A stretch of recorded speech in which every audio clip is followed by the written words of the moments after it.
What is your time horizon for the investment? How long should you hold a stock? Well, that depends on the type of investor you are, your investment goals, and your investment time horizon.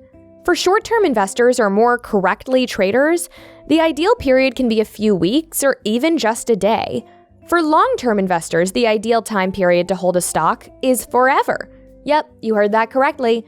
But note the key word, ideal. We're not saying you never sell your stocks, but hear us out. You see, history shows that despite market fluctuations, if you hold a good stock long enough, its value will appreciate. Investing versus trading. Investing. If you're a long-term investor, then you should only sell if something goes wrong at the fundamental level of the company, like huge layoffs, a natural disaster is disrupting part of their supply chain, their product is failing consumers' expectations, etc. If the company has sound management, stable profits, and good growth prospects, then the long-term investor need not worry about the short-term fluctuations of the stock market or the economy. Even if the stock takes a dive during a downturn, the price will eventually appreciate over time. Trading.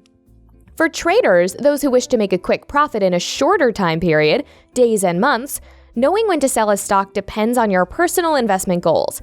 For example, you may have bought a stock because you expect the price to increase 10% in the next month. Once that goal is achieved, you would sell the stock. At the end of the day, an honest understanding of your goals, risk tolerance, and time horizon will allow you to make smarter, safer investments in a market filled with risk and uncertainty.